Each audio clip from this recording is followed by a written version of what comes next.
There aren't as many sturgeon as there used to be. They're harder to catch now than they were in the past. And so if our fishing is successful, we're very happy and proud. We can hold our heads high before the boss, who rewards us for our work.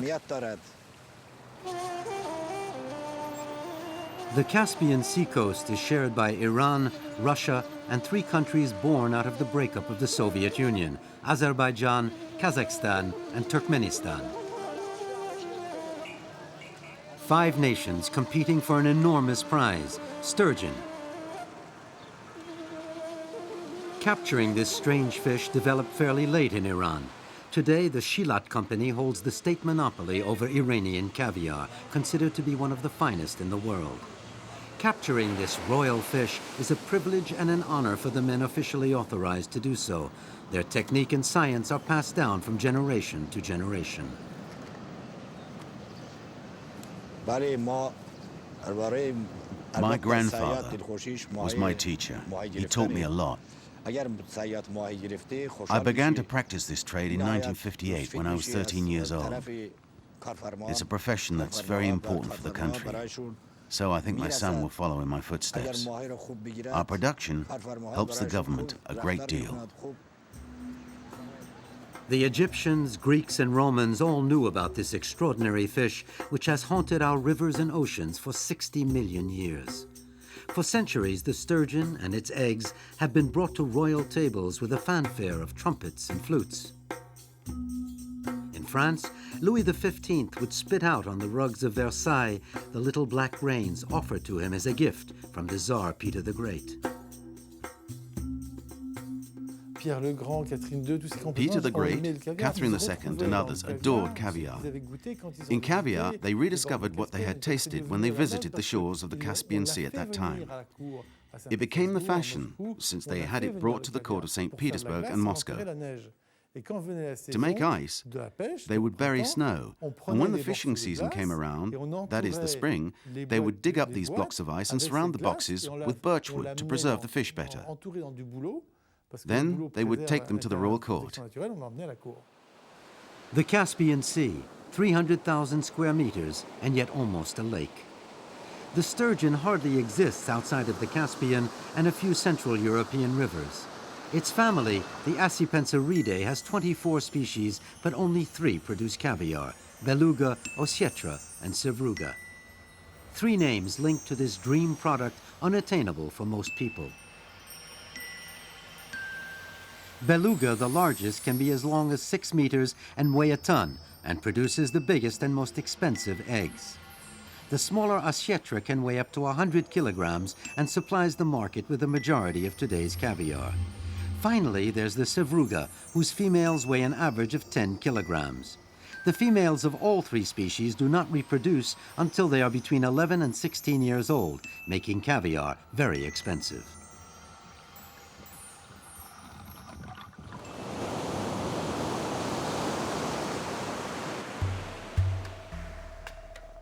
And yet today, people throughout the world are ready to pay a small fortune to break the tiny black grains on their tongues.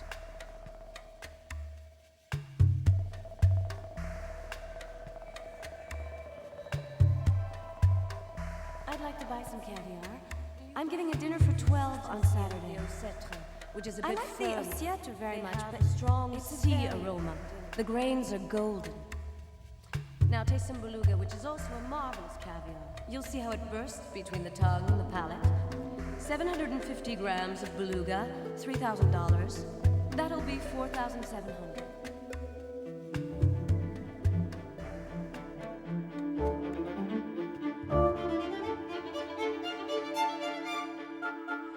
Fishing with a net or a hook, like this old Valkov fisherman in Romania at the beginning of the century, always posed a transportation problem. Conditioned on the spot, the precious eggs traveled in boxes placed in barrels filled with ice. On the train journey, the ice was replaced at each stop until the final destination. It wasn't until the 1920s that a man from Azerbaijan exported caviar to Paris in a consistent manner.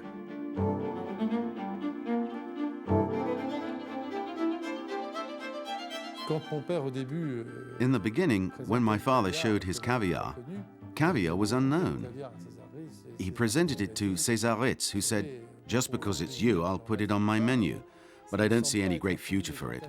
Fortunately, my parents didn't listen to him, considering the success we had afterwards.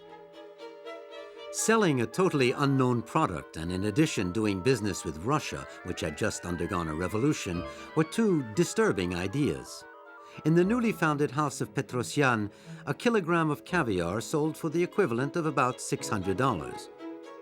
Since that time, the price has nearly quintupled.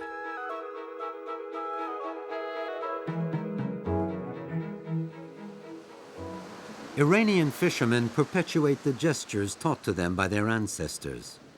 The two seasons for sturgeon fishing are mid-February to the end of June and mid-September to mid-November. The growing scarcity of these precious fish is due to several factors. Too much intensive fishing in the 1970s didn't leave the fish enough time to reproduce. Dams erected on the large rivers have disturbed or blocked the sturgeon from swimming upstream to spawn. Phenomenal pollution in some areas, the poisonous result of man's activities and industries, is spreading further and further out to sea. Finally, poachers do more and more damage. The latter is not the case of these Iranians, authorized to go to certain fishing areas that they know and that they keep a well-guarded secret.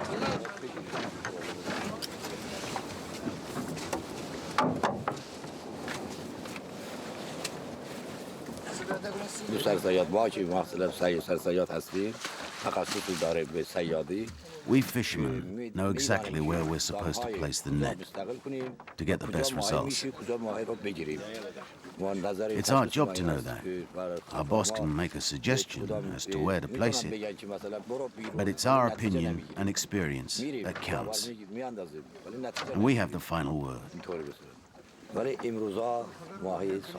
Sturgeon move around the Caspian depending on the time of year, and we know exactly where we can find them. And so, if we didn't have the last word, we might never catch any sturgeon.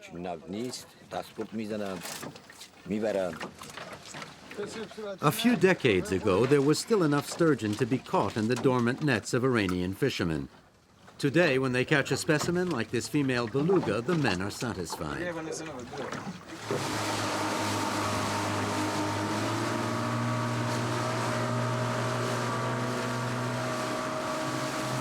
Since 1998, when the CITES decision applied for the conservation, that is the very effective measures for control of illegal caviar and control of illegal and black market of the caviar.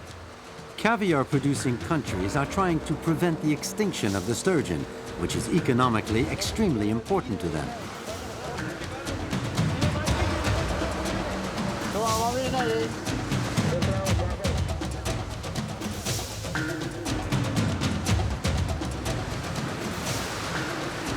For the entire Caspian Sea region, it's estimated that the volume of illegal catches of sturgeon is 6 to 10 times higher than those officially declared.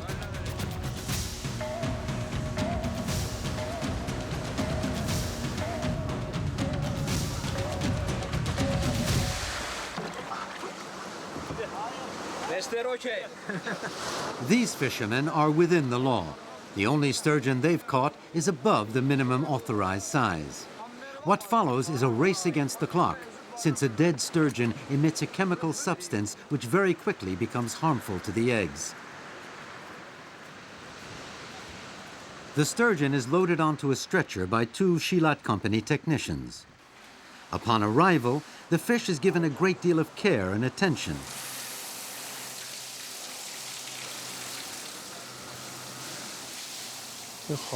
Sturgeon is a fish with an important world value. It's rare, expensive, and difficult to catch. In addition, fishing is not as good as it used to be. However, we're trying to produce the best caviar in Iran. Caviar are eggs which must be handled with great care. They're very tender and require great sensitivity. From the fishing to the final product, careful attention is essential. The eggs are sifted, washed, drained, and weighed to the nearest gram. Then they're salted with a high-quality rock salt. Before salting, caviar is inedible. The salt not only preserves it, but gives it the high-quality taste for which it is known.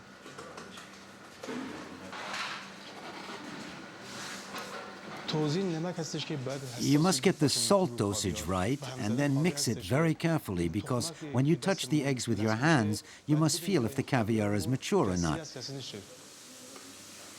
Too much mixing and the caviar becomes pasty and loses its quality. There's no machine capable of carrying out this mixing operation without ruining the grains. The caviar is placed in 1.8 kilogram boxes with a capped cover invented in 1800. Filling the box must be done quickly and then closed energetically to evacuate the air inside. The precautions used in treating the sturgeon are a sort of reward for the risks taken by the fishermen who venerate it.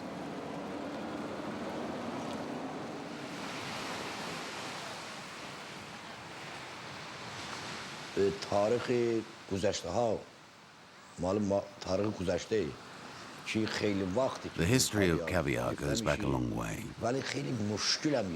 We've been fishing for a long time, and with great difficulty too. The fisherman devotes his life to fishing for caviar. And every year, we lose some of our friends. Fishing for sturgeon is very hard.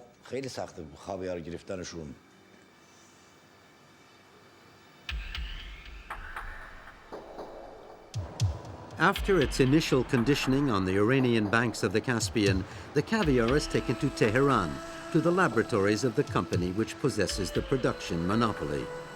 The walls here are as well protected and guarded as Fort Knox.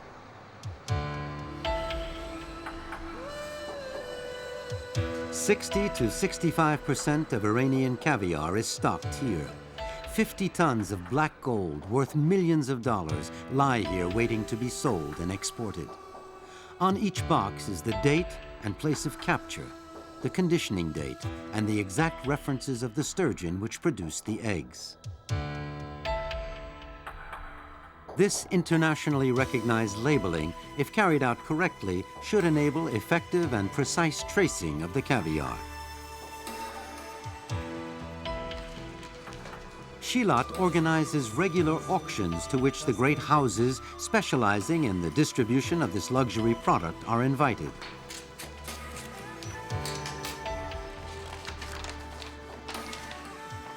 Bids are made by potential buyers based on the volume of caviar and the different qualities being offered. They offered 1,321. And of course, Armen Petrosyan is present. Average price is 1,366. The third one is Caviar Petrosyan. The proposal price is 1,339 DM per kilo. In the Shilot laboratories, the caviar is presented to the buyers and once again reconditioned for export under CITES norms and criteria.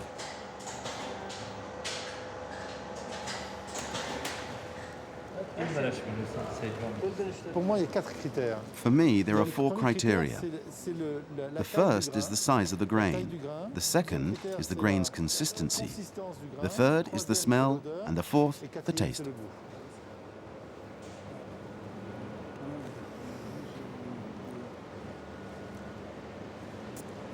Not so good. When you make your selection, it's important to imagine what the caviar will be like after 2, 3, or 6 months of maturing. The basic product will develop in refrigerators, and with the selection, there are always slight differences, and these slight differences will determine to which markets the caviar will go. See the taste here, and the grain is better than this one in comparison, because this is very sticky. This one is the best of these two. This one and this one.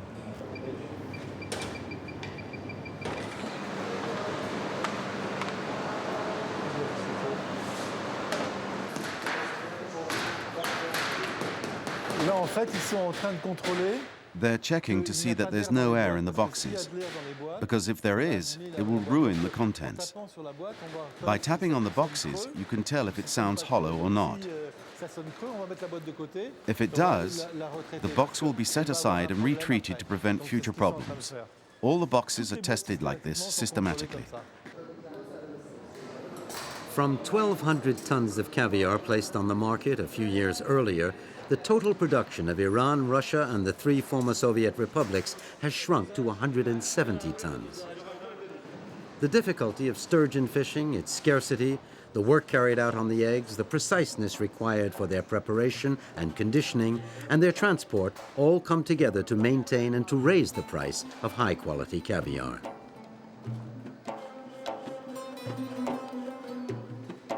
Wrapped up, sealed, and watched over like gold bricks, the precious 1.8 kilogram boxes will fly to the 4 corners of the earth.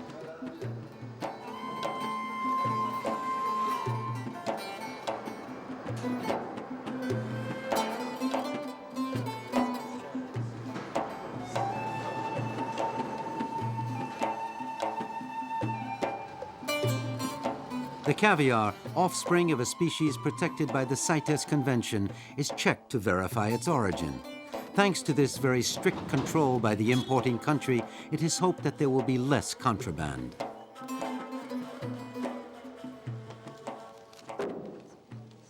At its final destination, the caviar will undergo a series of extremely subtle manipulations which will give it its definitive personality.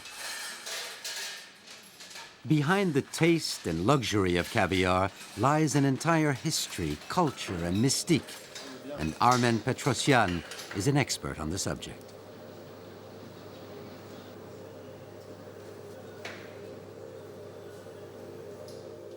En fait, le caviar, c'est une culture, c'est pas seulement un Caviar is a culture.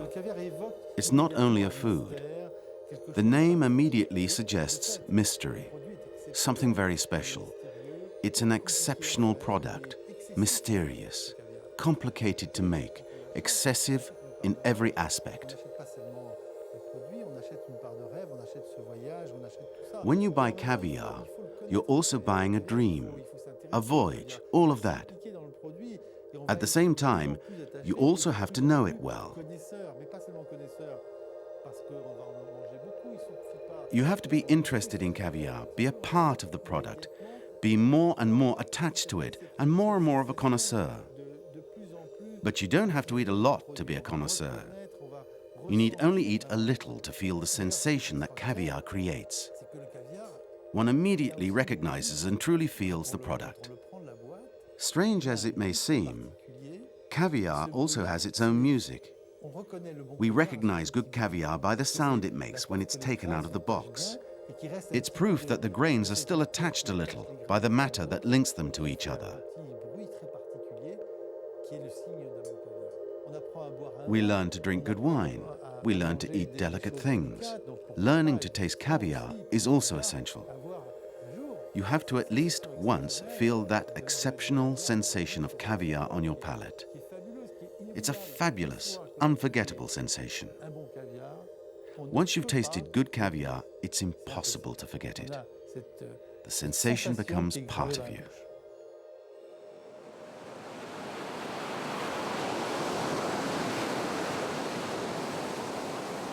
Although highly regarded for its eggs, sturgeon is also appreciated for its flesh. In spite of controls, illegal production of both has taken on alarming proportions. The annual quantity of caviar confiscated in the Caspian Sea has gone from 6 to 12 tons, and the volume of illegal sturgeon flesh from 42 to 290 tons. The main danger at present, based on different studies, it is the illegal catch and through the activity of illegal markets. There are some mafia systems, they are planning illegal catch and to send this illegal caviar to the international market. This product coming from poaching is dangerous and a hindrance to safeguarding the sturgeon, because the fish have been caught without controlling their size or age. And too many are caught as well. This totally changes the nature of the caviar. From a luxury food, it becomes a widespread consumer product, and therefore one of quantity instead of quality.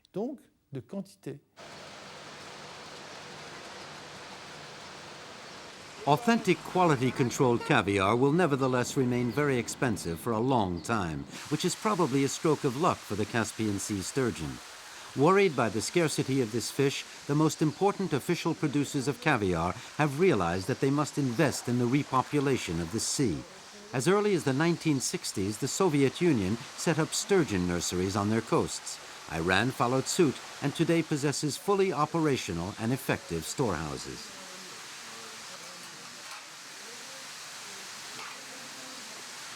Everybody is worried about the future of sturgeon.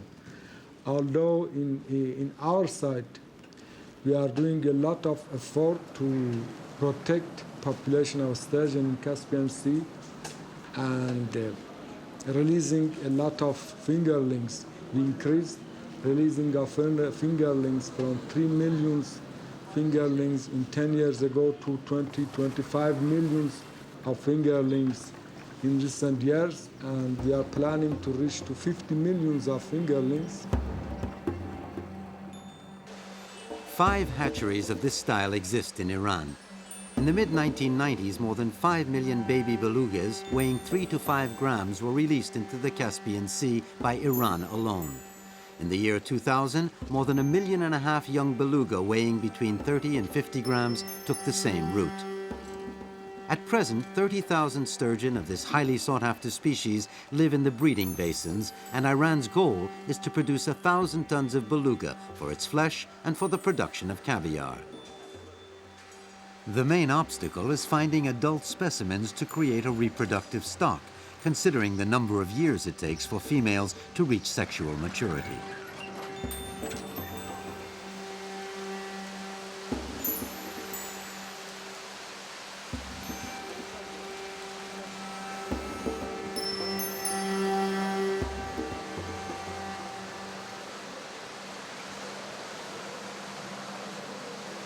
So I am sure that if the total ban is happened, it will not completely serve as a conservation issues for the sturgeon. If total ban happened, there would be no initiative from those countries that they are interested to put their investment, their income for the conservation. And if they don't have any income, they will not expend any more for the restocking program.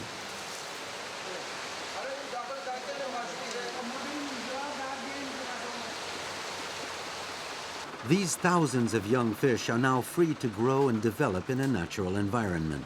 Selected and then isolated, they will be thrown into the sea. There they will meet with nature's many dangers, but also with those created by poachers and pollution. If they survive long enough, they will perhaps be able to reproduce in 8 to 14 years.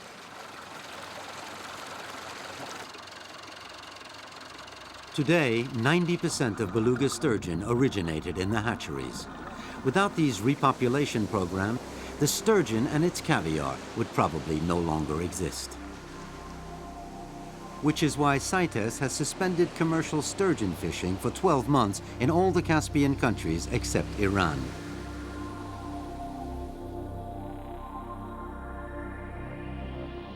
In addition to the poaching problem, chemical pollution has risen to such proportions that it is now killing the sturgeon.